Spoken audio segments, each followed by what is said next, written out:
Since 2015, Jared Stillman has rocked Nashville sports. That team freaking stinks.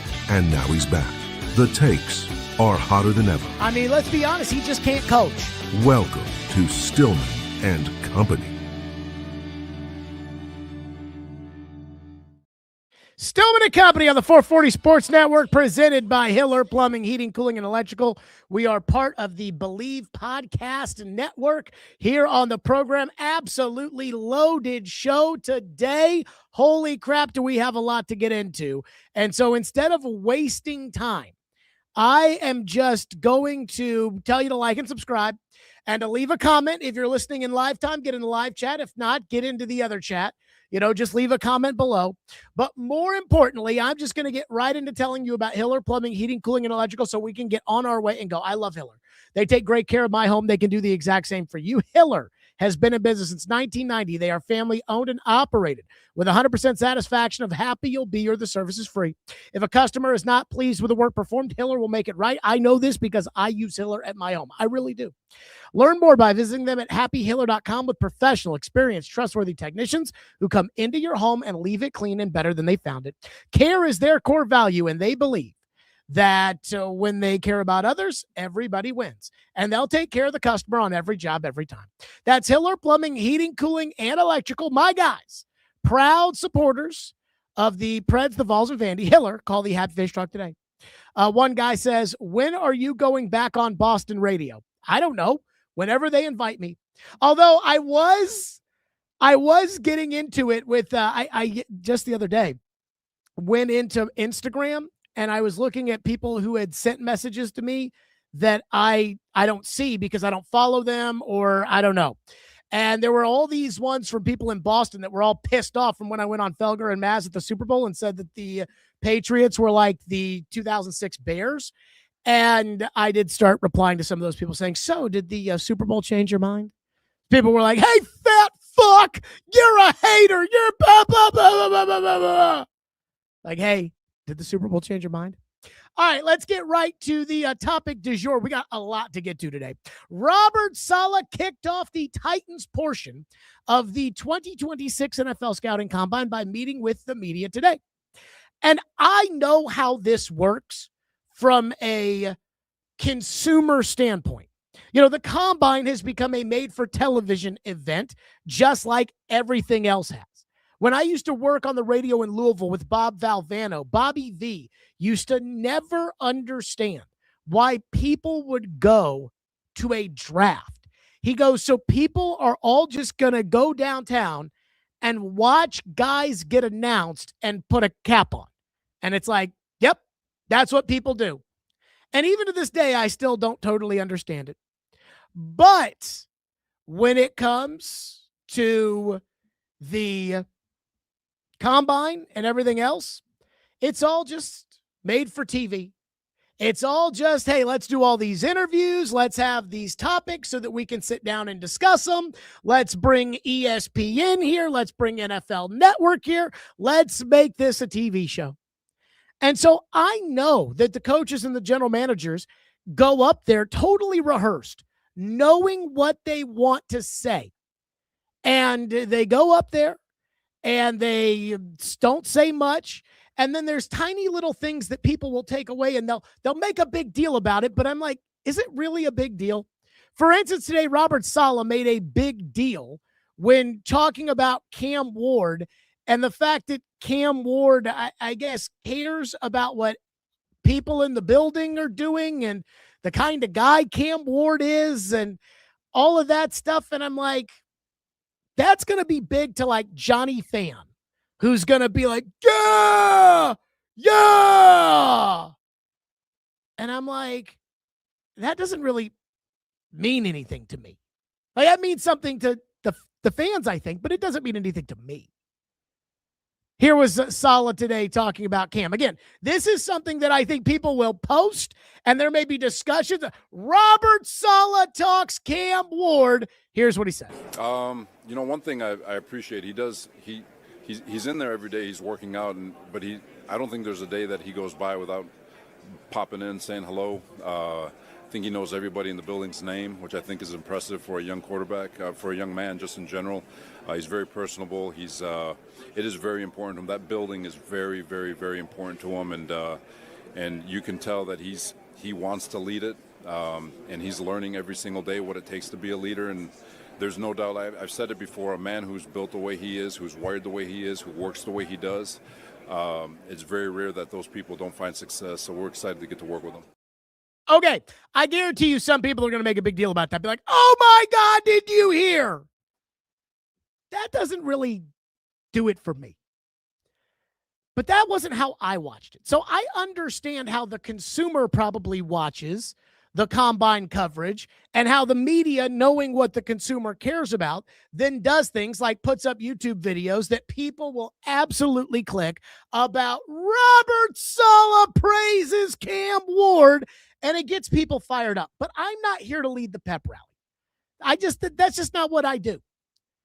So I watched that and I thought to myself two things. Number one,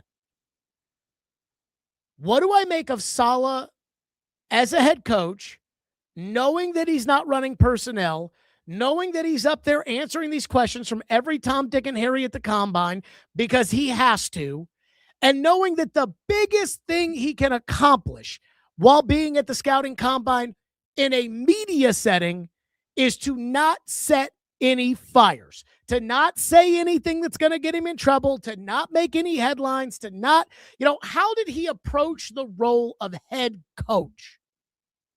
And I thought he was really good. I thought he was really respectful of every person who asked a question, whether it was some random Tom, Dick, and Harry question about what do you think? There was one guy that he was asked about as defensive coordinator and said that he would have been the defensive coordinator if not for Gus Bradley. I don't even know who he was talking about, but every single person he was respectful of. When asked questions about how important running back is, he had a big smile on his face. He thought, I just saw Christian McCaffrey, and in San Francisco, we use Christian McCaffrey. And so McCaffrey and Gibbs, those kind of guys, he didn't give away his hand as if the Titans were going to do anything with anybody in particular. He was ready and prepared for the T'Vondre Sweat question when he brought up Al Woods. And he talked about the fact that Al Woods played for them in New York, and he was a big 350-pounder like T'Vondre Sweat. Now, I would poke holes in that, and I'd say Al Woods played 6 games in one season for the 2023 Jets. It's not exactly like Al Woods was a big war daddy on that defense, but that's okay. Like, I thought he did a great job. Now, that doesn't mean he can coach. Like, I want to make that, and I'm not saying he can't coach either. But I'm not saying that the way that I watched him operate the position of head coach at the podium was indicative of somebody that didn't know what they were doing. Like, that I'm going to give him credit for. He answered every question. He answered it respectfully, and he didn't give anything away. And that's what a good head coach does. That, I think, is a good sign that Robert Saleh knows how to be a head coach. And I have talked about his record, his 20-36 record with the Jets, and I have said I am willing to look past that. I am willing to say, hey, the Jets are a clown show without Robert Saleh. That doesn't mean that Robert Saleh is a miracle worker and can keep them from being a clown show. And I'm also going to say maybe there's a chance he learned a thing or two as the head coach of the New York Jets, and that will help him as he does this job the second time around. And so I was encouraged what I saw today from Robert Saleh. So that's the first thing when it comes to Saleh's press conference. I, too, was trying to see if there would be any information that would be revealed, but when it comes to the true information this time of the year, Robert Saleh doesn't have it. Or at least Robert Saleh shouldn't have it, because that's Mike Borgonzi's department. It always reminded me of Vrabel when we would do these Zoom press conferences during really the height of COVID, which again was the offseason acquisition period. So that was more of the Jon Robinson part than it was the Mike Vrabel part. And so Robinson and Vrabel would be at their homes and they'd be on camera on Zoom. But they would show, Robinson would answer all the questions, and they'd show Vrabel, and Vrabel was just sitting there at his house like this. Because it wasn't the head coach's kind of time to talk. And so what Borgonzi says, if there's things Borgonzi wants people to know, then he'll probably put that out there tomorrow. I mean, the things people will say off the record, I think, are going to move the needle more than what people will say at the combine on the record. By the way, I do see you guys talking about the ads. There's something new that we've done with YouTube, so I'll keep an eye on that. So thank you for letting me know about that. I, again, will give Robert Saleh high marks for the way he comported himself today as the head coach of the Titans. That's the first thing. The second thing is, I guess he did a local session that wasn't on camera today. And boy, he had a lot of praise for Ruben Bain. Now, he had a lot of praise for a lot of people. He had a lot of praise for Will Levis. But he had a lot of praise for Ruben Bain. According to Easton Freeze, Robert Saleh said, quote, with a young man like Bain, I don't know if his testing has come in yet. It has not, by the way. He says, with a young man like Bain, I don't know if his testing has come in yet, but his tape is undeniable. You know he's an unbelievable football player. He plays with great violence. His football IQ is off the charts. So you trust that a guy like him and his makeup is going to translate the way it needs. Now, again, I don't exactly know what he means by that. I don't know Robert Saleh like I know Mike Vrabel. So when it comes to reading between the lines with Saleh, I don't know him well enough to be able to say, oh, that right there, you could see that one. I need some more time to study that up. But as far as the Bain stuff is concerned, I have to ask the question, is that a smokescreen? Or is that Robert Saleh sending a message to Mike Borgonzi saying, hey, that's who I like?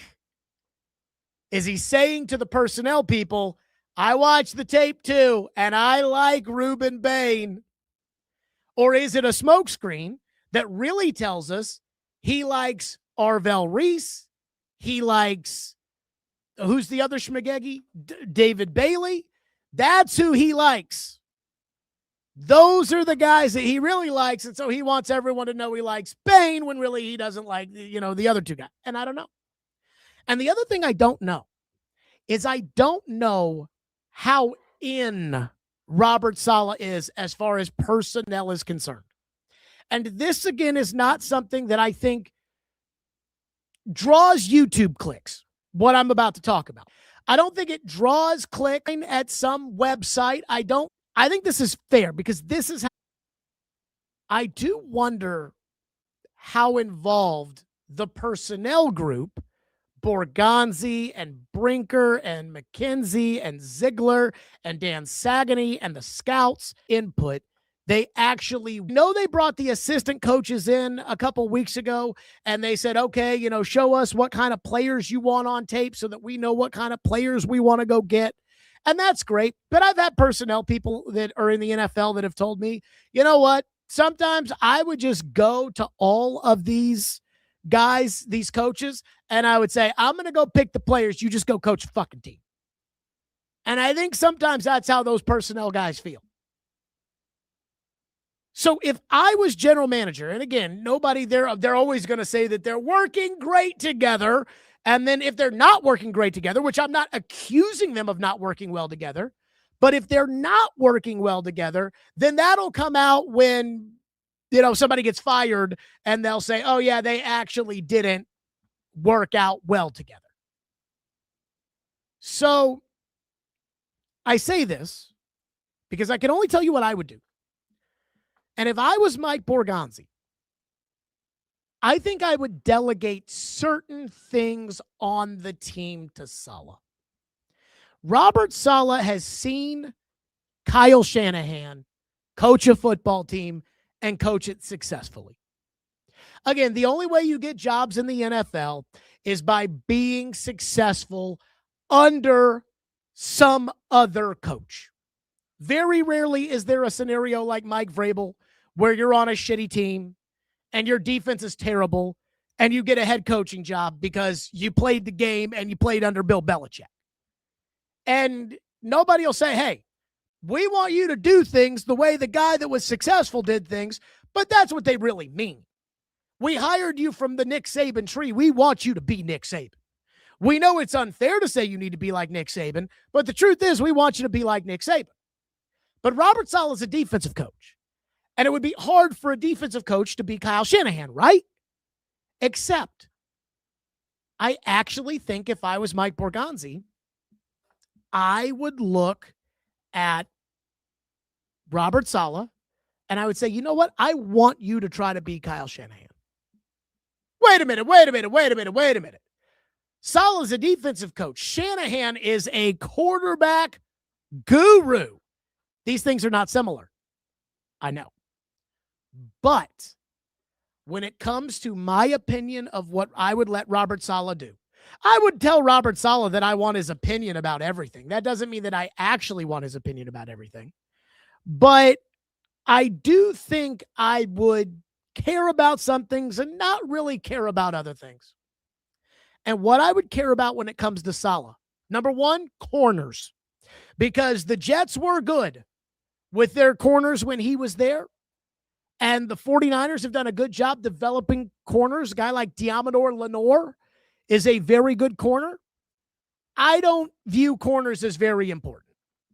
And so when it comes to Robert Saleh, I would say, okay, I want you to tell me what you think of the corners, and I would listen. I want to know what you think of the free agent corners. I want to know what you think about the day 2 corners, day 3 corners, because we're not drafting a corner on day 1, and we're not going to spend a shitload of money on a corner in free agency because we're spending the money on Trey Hendrickson. We're spending money on DJ Moore. We're spending money on a right guard. We're going to spend the high draft pick on one of those edge rushers or linebackers. So you go ahead and handle corners. And I think we'd have a lot of talk about who's kind of running the defense. Not who's calling the plays, that's Saleh. Not who's developing the scheme, again, that's Saleh. But in the Robert Saleh, Gus Bradley, those defenses, there is always an inside backer who kind of runs the show on defense. Fred Warner is that inside backer in San Francisco. For Gus Bradley in Indianapolis, it was Shaq Leonard for a while. And then when Shaq Leonard got hurt all the time, it became Zaire Franklin. Even those Seattle Seahawks defenses with Gus Bradley back in the day, Bobby Wagner. So for those guys, that inside backer position, which is traditionally not a very important position, I think is the real quarterback position of a Robert Saleh San Francisco 49er defense. To me, that is the quarterback for this defensive coach. I don't really care what Saleh thinks of the receivers. I don't really care what Saleh thinks of the offensive line. I don't really care what Saleh thinks about the running backs. But who do you need to captain your defense? If he is saying to me, hey, if Arvell Reese is there at 4, we need to take him, I'm not going to take him because Robert Saleh told me.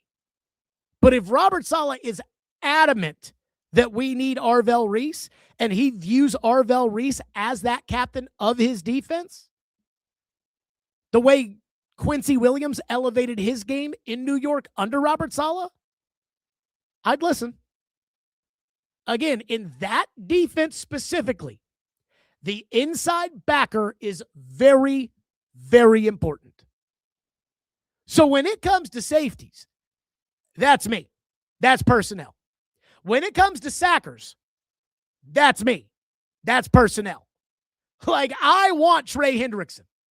And if Robert Saleh came up to me and said, I don't know if we need a Trey Hendrickson, or I don't know if I don't give a shit what you think, just go coach fuck players. But when it comes to that inside backer, that quarterback of his defense, I think that's going to be really important. And the combine is going to be important for Robert Saleh because Robert Saleh is going to be communicating directly on game day with that inside backer quarterback of his defense. On offense, when it comes to Brian Daboll, I would listen to him in terms of scheme fits, but again, Brian Dable's not a general manager. So I would let the personnel people talk to me about what direction we want to go. I do care what the coaches think. I'm just not going to do what they want. Not all the time. But for Saleh, I would delegate certain things in my head as the general manager, and I would say the combine matters for him. I mean, Borgonzi's going to be as far as personnel, but that's what I would do if I was the general manager. So that right there is the first thing. But I was impressed by his media session. And again, there wasn't anything that was said that gave me a hint of what they're going to do as a football team. It really, I think anything that he didn't rule anything out. But he may not know what's ruled in or what's ruled out.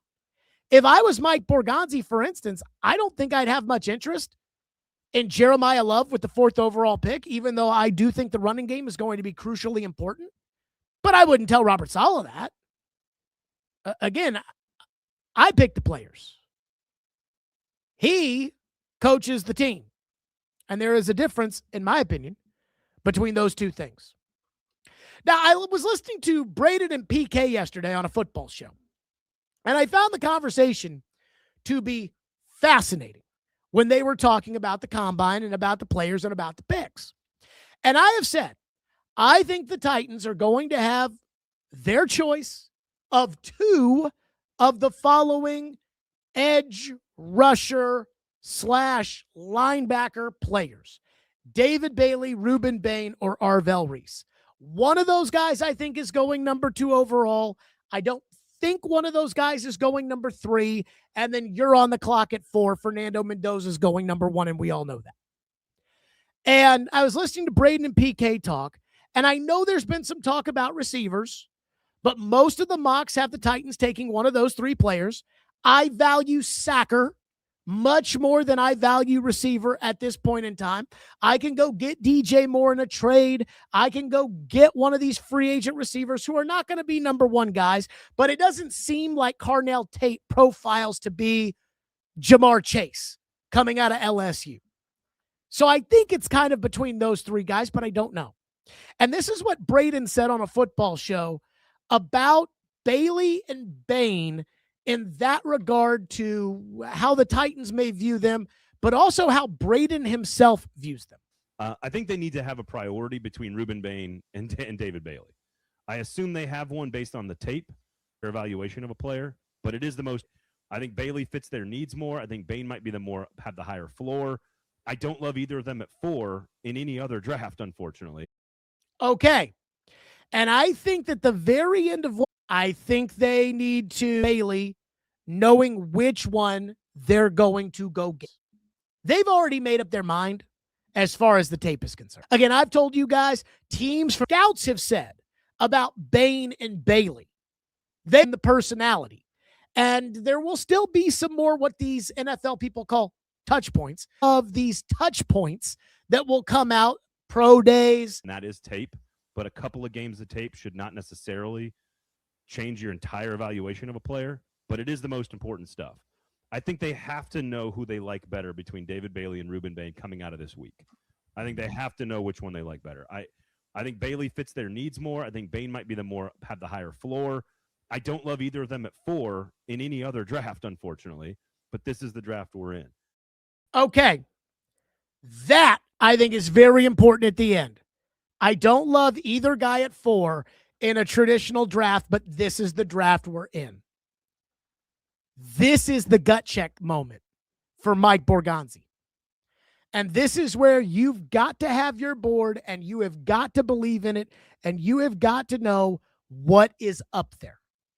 Because I look at what he said about, traditionally, I wouldn't want to take either of these guys at 4. And I brought up yesterday, the amount of players you could have taken with the 4th overall pick in previous drafts, you could have taken Jamar Chase or Penei Sewell if you had the 4th pick in 2021.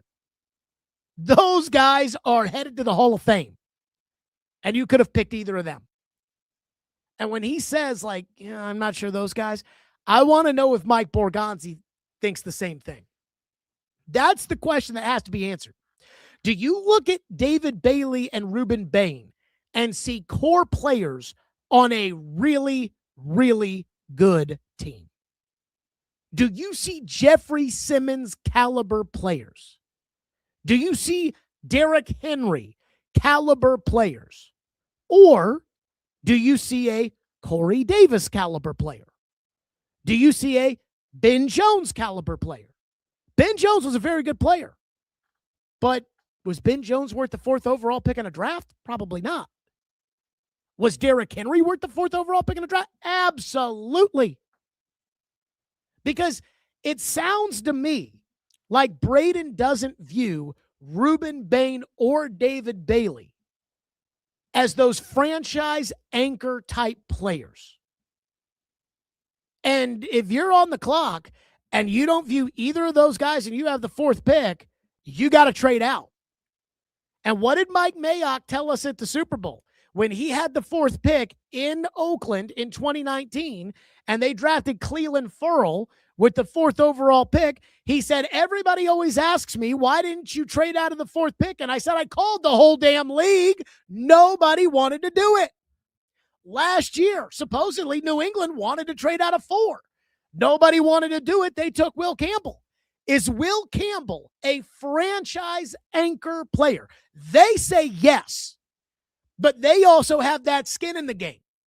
A lot of us probably watched Will Campbell and thought, I don't know if this guy's a franchise left tackle in the NFL. You can only pick who is there. So if you're the Titans, you have to come out of the combine feeling to yourself that with the 4th pick, you are going to draft a franchise-changing caliber player. And if that player does not exist beyond the 2nd pick or the 3rd pick, then you've got to trade it. Because the 4th pick on paper may be better than the 4th pick in reality of the draft. If you say to yourself, if you're honest with the board, and you say, Mendoza's a franchise changer, and Love is a franchise changer, and that's it in this draft. As far as impact franchise anchor type players, Jaxon Smith-Njigba, I think, is an example of a player like that. Then you got to start calling up about guys like Maxx Crosby. Then you have to call the Raiders and say, hey, what about a Maxx Crosby deal? Because Maxx Crosby is that kind of player. And I wouldn't be interested in Maxx Crosby if I thought that Bailey or Bain or could be a Maxx Crosby type player. But if the evaluation is that they can't be that kind of player, then you need to find a guy to be a franchise anchor. This 4th overall pick is the reward for how shitty of a football team you were last year. For the fact that after week 3, we knew the season was over. For the fact that after week 5, they knew it was over. All of those shots on every broadcast of Mike McCoy standing there on the sideline, staring off into space, looking at his watch, trying to figure out how much time he had left to spend as the interim coach of this team before he could go on with his life and go play golf or do whatever the hell it is that he likes to do. We lived through that so that you could get the 4th pick, so that you can elevate your franchise to go along with a guy in Simmons who is that, and a guy you think is that in Cam Ward. But if your board says there's not a lot of those guys in this draft, the last thing you want to do is draft J.C. Latham with that pick. So then you've got to start talking trade. Then you've got to look into guys that are that caliber of player because you need those players on your team. The other thing, Braden brings up the receiver position. And I haven't thought too much of the receiver position so far. But at the receiver position, Braden says don't rule out Carnell Tate, Makai Lemon, and Jordyn Tyson out of Arizona State, who's had medical issues. Here's what Braden said. Have to have the receivers, the 3 receivers prioritized, Carnell Tate, Jordyn Tyson, and Makai Lemon. But the biggest question with those 5 players is about Jordyn Tyson's health. And if you're going to get a lot of that information, ideally this week, If you think that Jordyn Tyson is fully healthy and you're not concerned about the hamstring and about some of the other things that have happened from an injury standpoint, from a medical standpoint, that you could make the case that Jordyn Tyson is the best player of the 5 pretty clearly, if you can answer his medical questions. Okay. So now I saw today that Jordyn Tyson's not going to work out at the combine. That to me is not a good sign, kind of a red flag. Will he work out at the pro day? Again, I don't know. Would you have a private workout? But I want to know what my doctors think about Jordyn Tyson too. And I'm not saying Jordyn Tyson is JSN, but remember, JSN had a hamstring injury, and I hate hamstring injuries, and I hate injured players. But if he's a franchise-changing player when healthy, you have to evaluate all those angles. This pick has got to be a core franchise-changing piece. Peter Skoronski is a good guard. You know, I finally have moved off what I had said for the first 2 years, which is that he sucks. He didn't suck last year. He is a good, solid guard in the NFL. That's not a core piece of a franchise that's competing for a Super Bowl. It's not. A star quarterback is a core piece. They think they have one. I don't, but again, that will play itself out. But how many guys in this draft are project to be the Jeffery Simmons caliber player? Because that's what they have to walk away with. And if the answer is, well, Jordyn Tyson does more than the pass rushers, then let's investigate every angle of those medicals. And let's not assume they can trade out of 4 unless they're trading for a player. Because oftentimes I think teams that are picking in these drafts at 4, at 6, unless there's a quarterback on the board, they are sometimes trying to get out, and everybody in the league's like, nah, we're good. We're good. Just like Mike Mayock told us about Cleveland Ferrell. Just like the Titans tried to trade out of 5 and 17, and there just weren't any takers for the pick. So we'll keep that one in mind.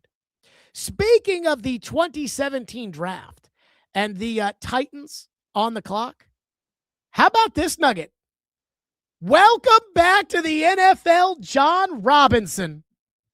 As Jon Robinson has been hired as a senior personnel executive for the Miami Dolphins. So John Eric Sullivan, who has been viewed at one point as the favorite for the Titans GM job last year that went to Mike Borgonzi, has taken the job in Miami, and he has hired Jon Robinson to be a senior personnel executive in Miami.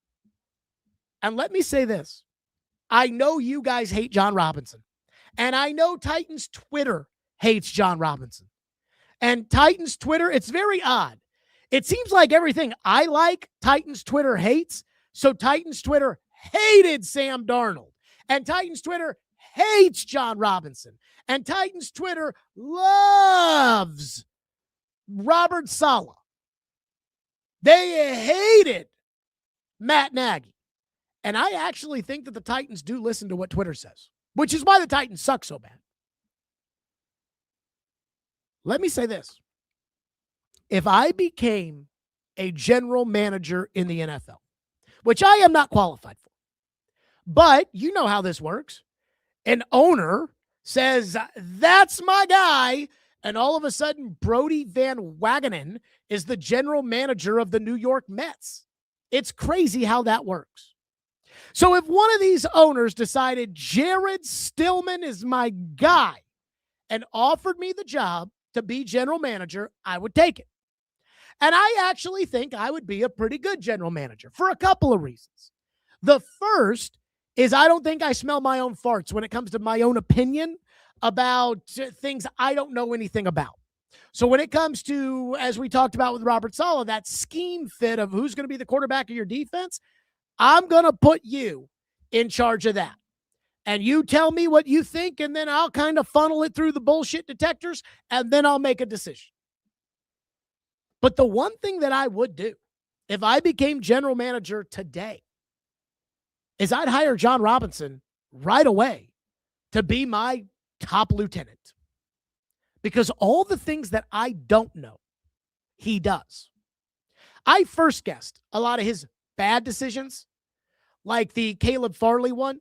Now, I didn't know anything about Isaiah Wilson before they drafted him. I watched tape on Isaiah Wilson, and I actually really liked Isaiah Wilson's talent at right tackle at Georgia, but it's part of the general manager's job and the entire personnel operations job to really be able to dig out who's crazy and who's not. But when it comes to J-Rob knows ball. J-Rob knows how to build an organization. And I heard John Eric Sullivan today talk about the fact that J-Rob would be able to help him avoid some of the mistakes that he had made as a general manager, as John Eric Sullivan goes into this, having never been a general manager before. And so I think this is brilliant. And I don't know what the Dolphins are going to do with Tua. I think ultimately they're going to release him and they're going to start over.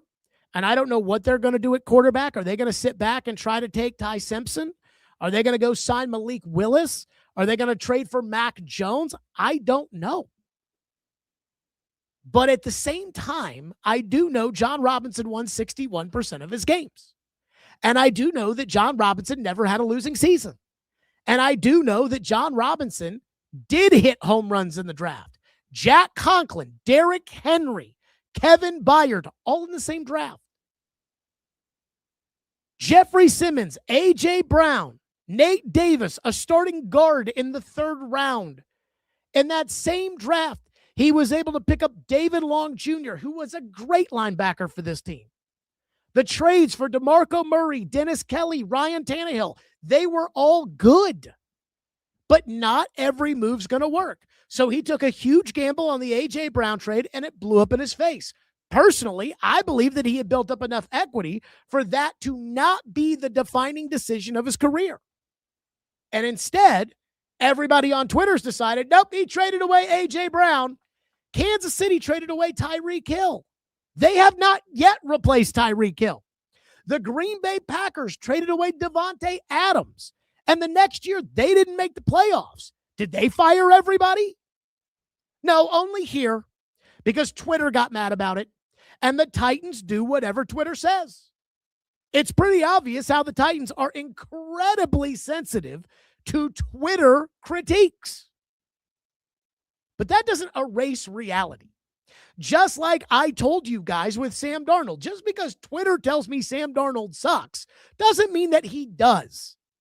And now he's a Super Bowl champion. Just because Twitter tells me J-Rob sucks does not mean that J-Rob sucks. I think J-Rob is a very bright football guy. Did he do some fucking up? Yeah, he did. But I compare that to the guy that came after him who fucked everything up. And I'd say, J-Rob wasn't really all that bad now, was he? Again, some of you people absolutely pull your pants down for Mike Borgonzi, who inherited a 3-14 team and went 3-14. J-Rob inherited a 3-13 team and went 9-7. But again, you guys, apparently the Tennessee Titans are the only organization in the history of the NFL where winning and losing doesn't matter as far as the general manager is concerned. I've never seen anybody else care like that, but apparently Tennessee is the only place, for whatever that's worth. One person says, I thought J-Rob didn't play his hand well with AJ, but I wasn't against trading AJ either at the time. AJ magically became healthy when he was traded. The truth is the Titans were nervous about giving A.J. Brown a big deal because they were nervous about A.J. Brown's knees and they were nervous about A.J. Brown's Twitter fingers. And the truth is, kind of had been a problem in Philadelphia too. Now, I know they've won a Super Bowl and they've been to another Super Bowl, and so that kind of overrides the A.J. issues, but A.J.'s absolutely an issue. They're trying to get rid of A.J. right now in Philadelphia. But again, to me, the issue wasn't trading away AJ. The issue was letting Tory Dandy, the agent for AJ Brown, really run that negotiation and not holding ground on their leverage the way San Francisco did with Deebo Samuel at the time. That I thought was a fuck up on J-Rob's part. And then the decision to draft Treylon Burks, who did have talent. But, I mean, I talked to somebody in the league who said they took one look at Treylon Burks' knees, just the way his body was built, and they're like, this guy's going to be hurt all the time. And that was a problem. See, this is the shit that pisses me off. Worst trade in NFL history. It wasn't even the worst trade that offseason. The Russell Wilson to Denver was a far worse trade than the A.J. Brown trade. And the Deshaun Watson to Cleveland trade was a far worse trade than the A.J. Brown trade. Give me a break. One person says, the you people stuff is garbage. Stop throwing everyone into the same boat. Try reading the actual comments. I would say that the anti-J-Rob sentiment when it comes to Titans Twitter and even the YouTube chat on this show or all the other chats or everything else is like 85% anti-Jon Robinson, which is, again, amazing to me because this team sucked ass before Jon Robinson became the general manager. Then Jon Robinson got this team to the playoffs pretty much every year, hired the great Mike Vrabel to be your coach. His other choice was Matt LaFleur, who's been very successful in Green Bay. He drafted good players. He traded for DeMarco Murray, Ryan Tannehill, and others. And all anybody wants to talk about is Isaiah Wilson, Caleb Farley, and Treylon Burks. That's it. I mean, even right now, the number one free agent, according to NFL.com, which, by the way, I think is bullshit. But he is the number one free agent, according to NFL.com, is Malik Willis, who was drafted by, wait for it, Jon Robinson. You know what's crazy? Jon Robinson has not been the general manager of this team for 3 seasons. And their leading sacker last year and their leading receiver last year were both drafted by Jon Robinson. So, again, you guys say whatever you want. J-Rob was ass. He won 61% of his games. You made the playoffs. Your leading sacker drafted by J-Rob. Your leading receiver drafted by J-Rob. The number one free agent, according to NFL.com, drafted by J-Rob. And yet you guys think he sucked. Because the general manager who wins, you hate. And the general manager who's 3-14, you love. Somebody explain this to me. Somebody explain this to me. How can J-Rob be so bad? If he won and you made the playoffs and you went to an AFC championship game and you won the division twice in a row, and you were sitting in first place in the division with a 90% chance of winning it again when he got fired, you've been absolute dog shit since the moment that's happened, and yet he sucks, but your 3-14 general manager is the man. I don't understand it. And I just think some people just don't want to believe the truth. I think some people just want to believe that, no. The Titans know what they're doing. They're only in last place all the time. But hey, our 20-36 coach, that's going to save us. Our 3-14 general manager, our quarterback who was dead last in QBR and dead last in passing grade, according to PFF, that's going to save us. But the guy who actually won, he sucks. Somebody explain that to me. I still don't understand it. So good luck to J-Rob. And I think it's a good hire by the Dolphins. Let's get into some of your reaction. Why not? Here on the program. And again, I will look into the ads as far as the YouTube stuff is concerned. I will look into that. As Robert Saleh did meet with the media today at the Combine, let's hit some of your reaction, and then I want to get to the big news on the TV front. So TDG said, we want all the smoke. Let Rand cook. We heard all that shit talk, Jared. What did I say? And somebody tweeted me earlier today and said that Rand Carthon said something about me on Buck Show. I did not hear Rand Carthon's interview on Buck Show. I'll just say this. I was the only one who had the balls to call it out with Ran Carthon when he was general manager, and I said he was incompetent. And pretty much every move that he made that you guys were like, no, Jared, you don't understand. No, Ran Carthon sucked. So I don't know what Ran said. I'm not going to go back and listen. You guys tell me. But good luck to Ran with whatever he's doing. Not my problem anymore. One guy says, here's a question for you. How many edge rushers have arms under 32 inches and have made a Pro Bowl? The answer, none. And I'm guessing that is in respect to Ruben Bain. Here's what I'm going to say about Ruben Bain's size and arm length. I'm not going to have an opinion on that until he actually gets measured at the combine. So he'll get measured this week at the combine, and whatever those measurements say, then we will discuss. Until then, right now, it's all just fodder. Once we get the actual arm sizes, then we can discuss it. That's how I feel about it.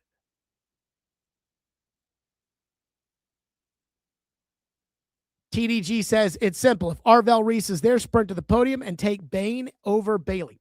You know, Arvell Reese, some people say he'll be a great edge rusher, but he never played edge rusher.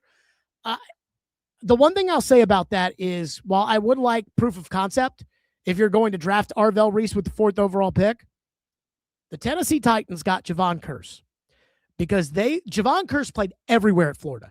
He played on the ball, off the ball. He played safety. He lined up inside on the line. I mean, Javon Curse played everywhere. And Floyd told me that he thinks a lot of teams did not know where they were going to play Javon Curse. And so because they did not know where they were going to play Javon Curse, teams just didn't draft them. But the Titans looked at Javon Curse and said, he is going to be a 4-3 hand in the ground defensive end. And we can't wait to be able to draft them. And so I think they had him somewhere like 7th on the board. They were picking 16th. And when it got to 14 or 15, they picked up the phone and they called Tampa Bay. And Rich McKay, who's now in Atlanta, was the general manager in Tampa Bay at the time. And they said, hey, how about a 4th or a 3rd or whatever? Let's move up and let's get this guy. Let's make a trade. And Rich McKay said, nah, I think we're good with the guy we're going to take. And he said, okay, well, who are you going to take? He said, we're going to take Booger McFarland. Or no, he said, we're going to take a defensive lineman. And Floyd thought, oh, no. And then he said, Booger McFarland. And he said, oh, okay, goodbye. Turn in the card. We got Javon Curse. But then a lot of teams didn't see what the Titans saw in Javon Curse as an edge rusher, and that's why they picked him. So I'm not saying Arvell Reese is Javon Curse, but it does sound like Arvell Reese has Javon Curse's talent. And if you've got Javon Curse's talent and you have a general manager who just sees it, well, that's how you get Javon Curse. Okay. I do want to get to this Atlanta Braves story. The Atlanta Braves have launched Braves Vision for the 2026 season. And Braves Vision is replacing FanDuel Sports. FanDuel Sports at the end of the NBA, NHL hockey season is gone. It's over, done, bonito, see ya, goodbye, whatever. And so the Atlanta Braves were kind of a question as to what they were going to do. Major League Baseball had told all the teams that had their rights with FanDuel Ohio and FanDuel Southeast and FanDuel Midwest and FanDuel whatever, FanDuel Sheboygan. Major League Baseball said, hey, we are going to run the rights if we have to. The most important thing for us is that we get those digital rights so that we no longer have in-market blackouts with MLB TV, which is their streaming arm that has been very, very popular. The Atlanta Braves, I thought, were a fascinating test case as to what they were going to do next. For starters, the Atlanta Braves, I think, have a humongous regional footprint because the Southeast, which they call Braves country, really only has one baseball team. It's the Braves. Georgia, Tennessee, Mississippi, Alabama, South Carolina, North Carolina. For the most part, their baseball team is the Atlanta Braves. And the Atlanta Braves are owned by a media company, Liberty Media. So if anybody was going to start their own TV network, it would be the Atlanta Braves. Now, when I saw the release this morning that Braves Vision was being launched and that it would be direct to consumer, so you can buy it if you live in Nashville, you can buy it through MLB TV for, I think it's $99 for the season to watch just the Braves, or $199 to watch the Braves and everybody else. Or they are expecting this Braves Vision channel to have deals with subscribers here in the near future. Now, if I was launching a new network, I'd want to be able to say today that we have a deal in place with Comcast, we have a deal in place with DirecTV, and we have a deal in place with YouTube TV. And if you get YouTube TV, you're probably going to get Hulu Live too. It's all about the price. Or you're going to pay less or whatever. But I talked to somebody in the know about this, and they said when it comes to the Braves, the FanDuel deal, FanDuel screwed everybody up so bad that while the Braves had a plan, if they were to exit out of the FanDuel deal, they weren't sure if they were going to be able to execute it. So how do you go to Comcast, or how do you go to DirecTV, or how do you go to YouTube and say, okay, this is going to be the deal that we make with you if our current partner backs out on us? I think it'd be pretty hard to do that. So I respect that. The fact that the Braves are launching their new TV network, and they say that they hope to have deals with providers sooner rather than later. And again, I think that's Comcast, DirecTV, and YouTube TV. My advice to the Braves would be this: pass up on the early money in order to get as convenient as possible for the consumer. And I know, hey, you want to charge $99 a year for people to be able to stream the games in the Southeast. People have not been able to stream the games in the past. It's been just a nightmare for young people, cord cutters who are baseball fans, to be able to stream the games. And I understand you want to make as much revenue as possible. I get it. And I understand that the RSNs was a cash cow for Major League Baseball. Now, not exactly for the Braves, which is why the Braves moved to Cobb County, and the Battery, which is the real estate that they own around the ballpark, that is their cash cow. But what I would say is, get the deals done for at least this season with Comcast, DirecTV, and YouTube TV. And if you've got to take a massive haircut, do it. Because as you're launching a new network, the most important thing is how easy people can just pick up the remote, click the button, and get your game. That's what you need. When the Atlanta Braves became America's team because they were good in the 90s, it was click TBS. That's what you need to have now. And I understand they'll probably want a lot of money per subscriber from DirecTV, from YouTube TV, and from Comcast. And I get it. I understand it's a business. But the number one thing I think you should want is, I think you should want to click, turn on the Braves.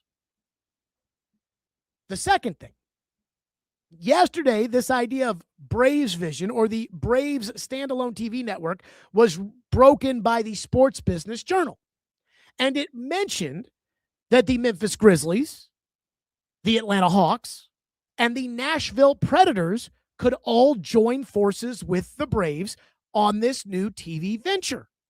Well, now you've got my ears perked up. I'm a Braves fan, and I think we're going to talk more Braves on this show. I think we should talk more Braves on this show. I've decided we're going to talk more Braves on the show in the future. But now I'm wondering, all right, what about the Predators? And Bill Wickett, who is the senior vice president and the chief marketing officer, and I mean, Bill Wickett really is the dawn of PR with the Predators. Bill Wickett was quoted in the SBJ article saying that the Predators and the Braves have not talked at this time. I've heard something somewhat similar. about the Braves and the Predators. Now, I don't know what Governor Haslam's connection to Liberty Media is, but apparently there's one there. So maybe that could be a back channel that they work this out. Here's what I think I know. I think the most important thing for the Predators in the future is not necessarily to be aligned with the Braves, though I don't think they would be against it. I think the biggest thing for the Predators is that their fans, and I do believe this, and I feel like I've talked to enough people that have indicated, they haven't said it, but I feel like they've said it. The most important thing for the future of the TV broadcast of the Nashville Predators is that somebody can pick up the remote and click on the game. That's what they want. Over the air, in Nashville, click on the game.